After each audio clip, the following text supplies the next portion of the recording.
After going into hibernation, I came back to ETOH to draw even more people for when I would inevitably fall.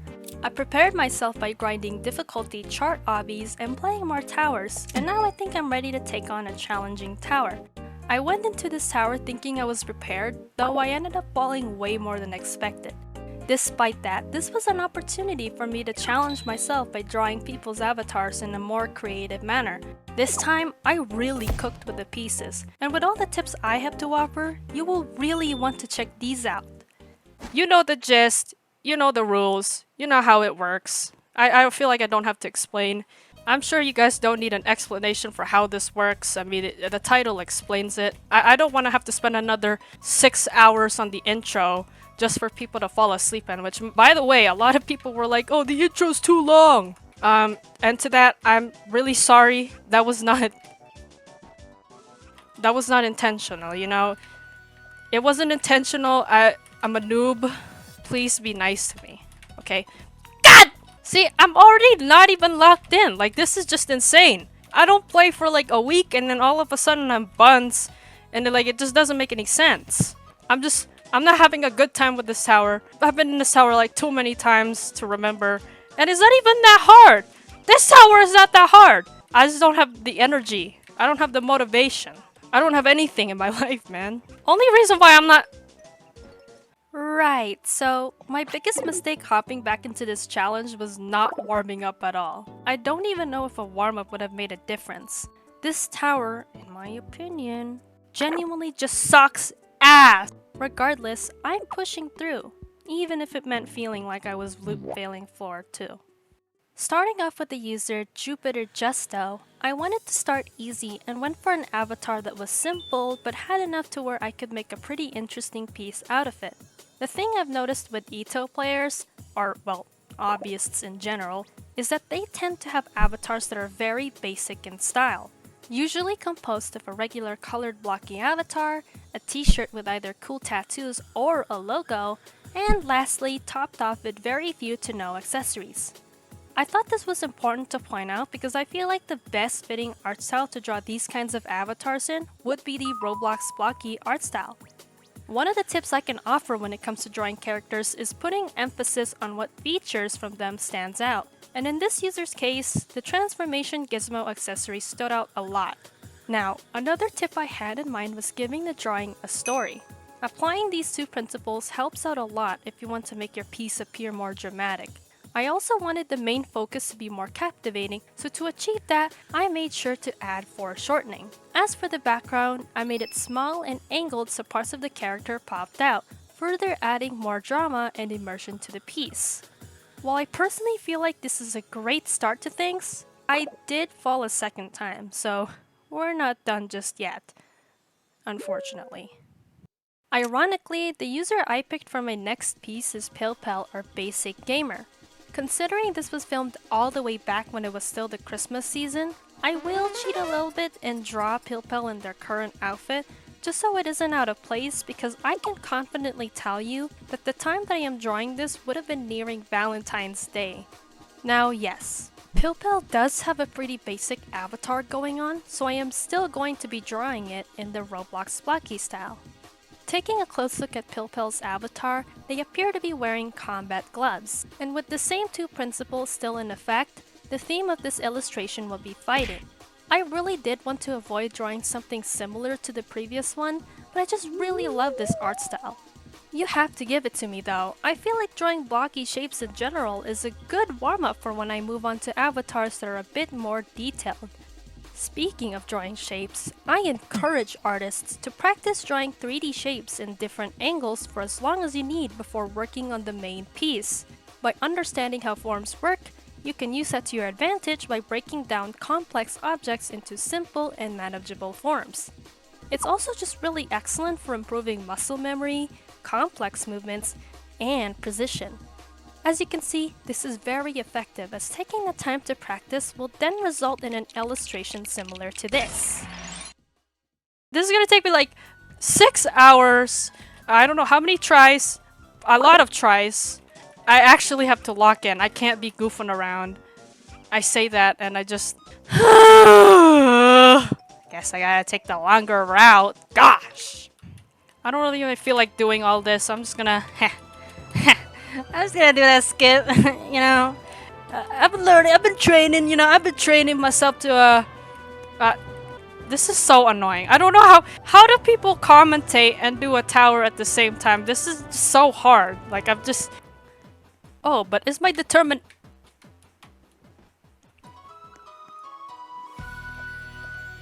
This third artwork that I'm gonna be doing might come across as random to you guys, but just hear me out. I don't know why this has been a recent art trend, but I thought it was pretty interesting. My guess as to why this became a trend is because of the model on the right. Like, do you see her? I don't know about you, but she's absolutely serving face. I feel like inserting your original character as the model for an eye condition diagram from a medical textbook is just the sort of thing an artist would do. Probably why it became a trend. I mean, aren't artists just the weirdest people ever? Well, anyways, I'm going to be trying this trend with user Leaky Bun as an example. I totally wasn't struggling to render this. It's not like I'm mostly drawing anime girls.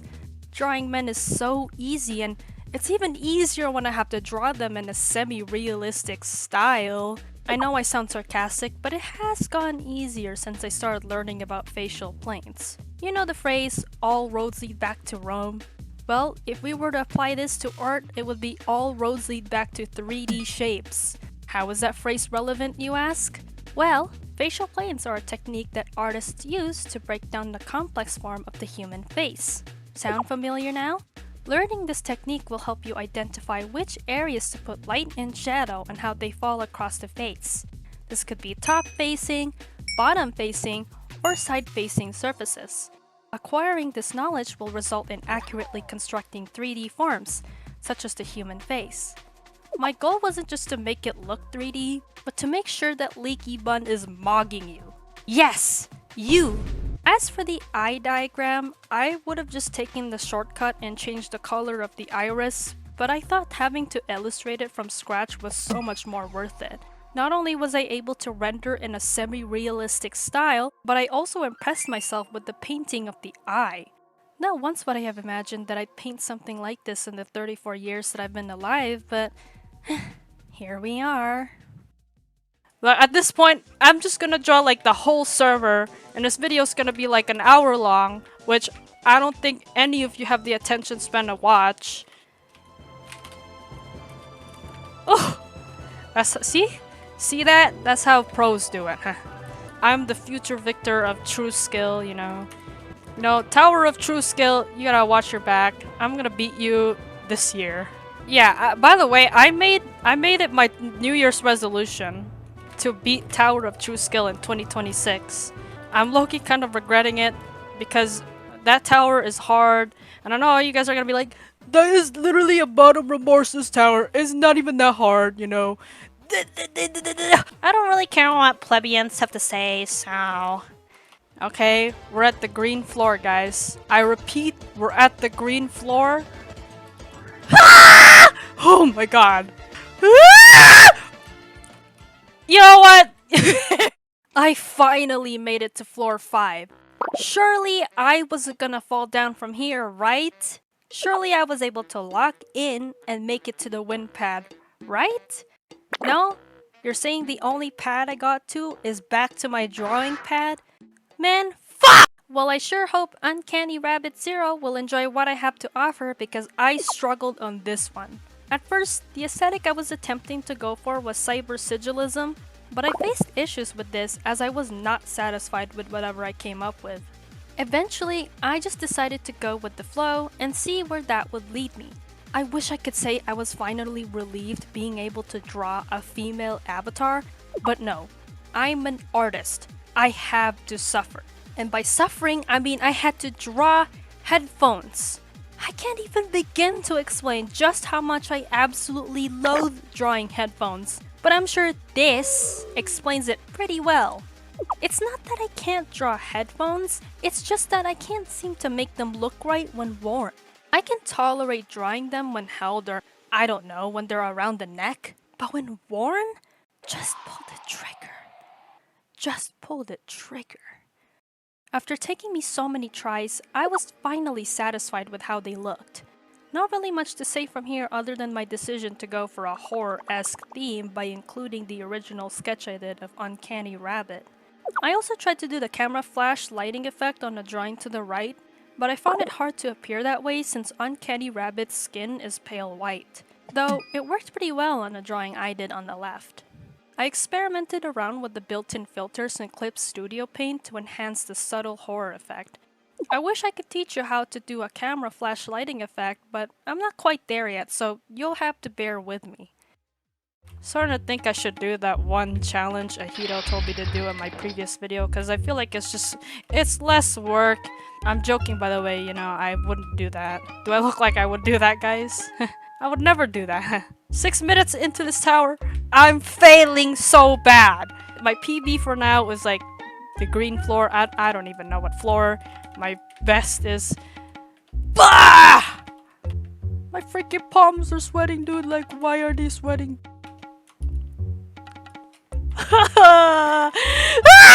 Why? Just why? Like, why?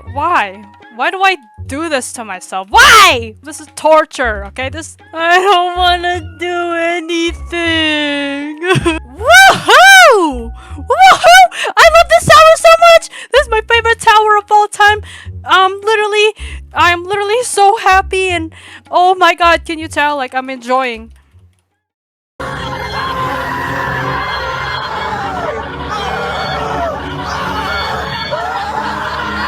I'm starting to feel like I was not made for the ETOH lifestyle because what the fuck? Well, luckily for me, Maximus also happened to be in my server. My goodness, are you seeing this avatar?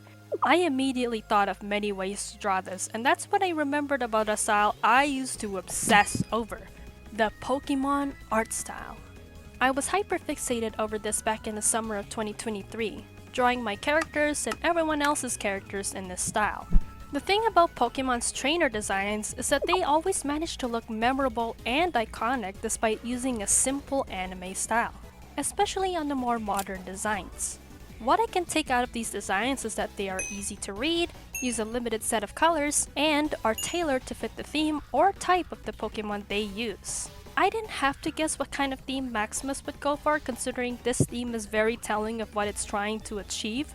As for the Pokemon of choice, obviously it had to be an ice type, and I went the lazy route and chose Glaceon. I was gonna pick the Alolan Sandslash, but I did not feel like drawing all that. For the stance, I had to make sure it was an epic one. If I wanted it to be epic, I had to make the silhouette distinct. To do that, I made the coat's backside flow in the same direction as the right arm, as if Maximus flipped a part of his coat for a grand introduction. Same thing with Glaceon, although Glaceon has a pretty unique silhouette going on already, so I didn't have to worry about that. Thank God I didn't have to spend centuries rendering anything. All I had to do was make a multiply layer and shade away. And I made sure to use a warmer tone for the shadows to contrast well with the cooler palette. For my next piece, I went above and beyond in drawing the background. I find that my strength in art is usually drawing the character itself, and I wanted to take a little break from putting all my focus on that and begin making a scene that actually had more to it. I had an idea for what perspective I was going to use, and it was the fisheye perspective. Now, unlike 1 or 2 point perspectives, fisheye perspective uses 5 vanishing points, giving it this ultra-wide angle and curved distortion.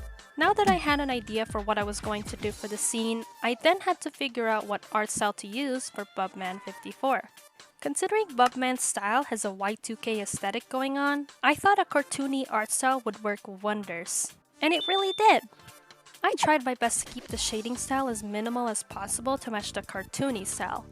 To be honest with you guys, I cannot stand cell shading, and I needed the airbrush tool. I didn't really know what the scene was going to be, just the perspective, so you'll see me switch from different kinds of backgrounds. I absolutely hate rendering backgrounds, so it was a miracle for me to have finished this without blowing my head clean off. Now of course, it wouldn't be a complete piece if I didn't play around with the lighting. Considering the color tones I picked for Bubman were more on the cooler side of things, using a warmer tone for the lighting helped to balance it out. Really hoping Bubman sees this video. Actually, I hope all the people I've drawn see this video.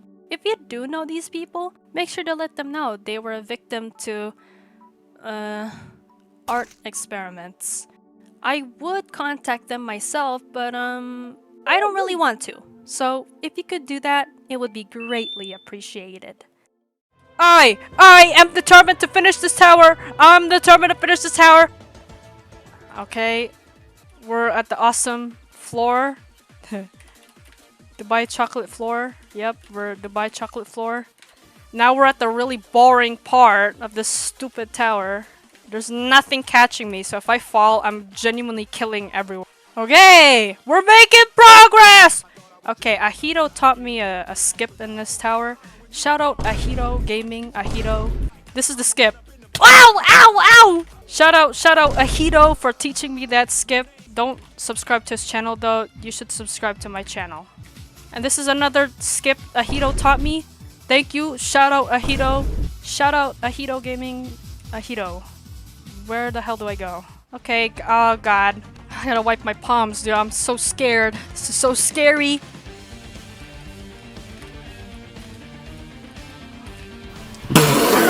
I hadn't fallen in a while and I needed some sort of entertainment for the video, so I obviously purposefully choked on that jump.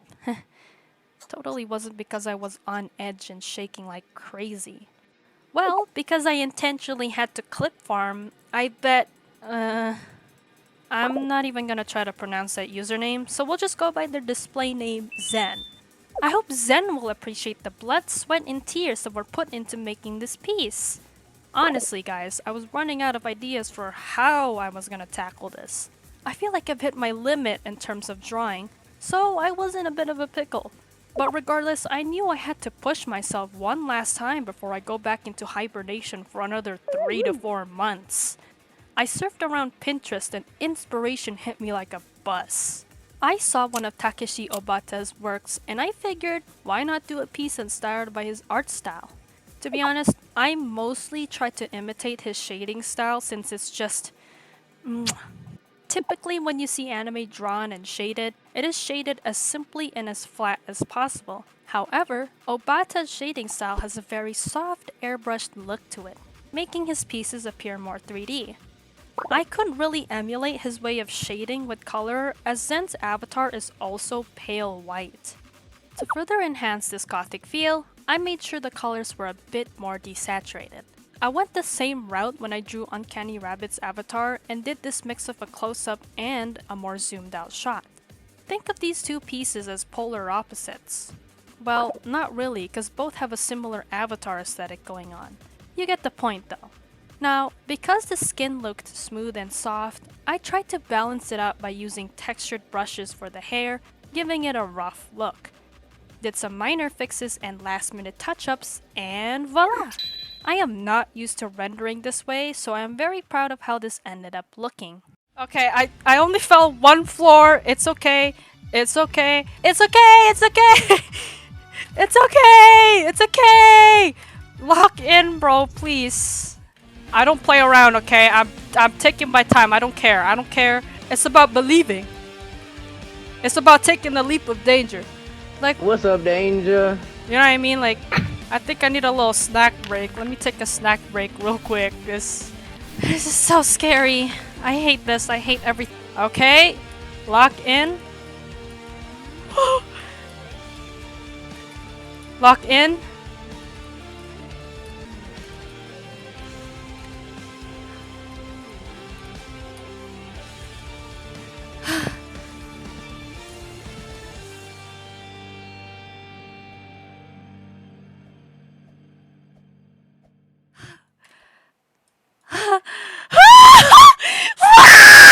Okay, stop.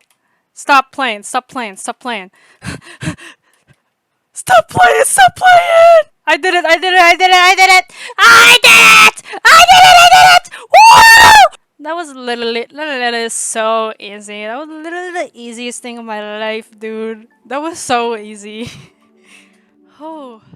Despite my nerves, after making it back to the last floor, I beat the tower! Rendering 7 pieces this time was a lot. I know I like to talk about how miserable I am having to draw And yeah, it is sometimes a miserable experience, but being able to look at all 7 of these make me proud. I usually find myself not drawing as much as I did years ago, so putting myself through these kinds of challenges helps out a lot. I had to brainstorm new ideas, practice, and improve my skills. If you're an artist or content creator, I hope this inspires you to give something like this a shot. The experience is totally worth it.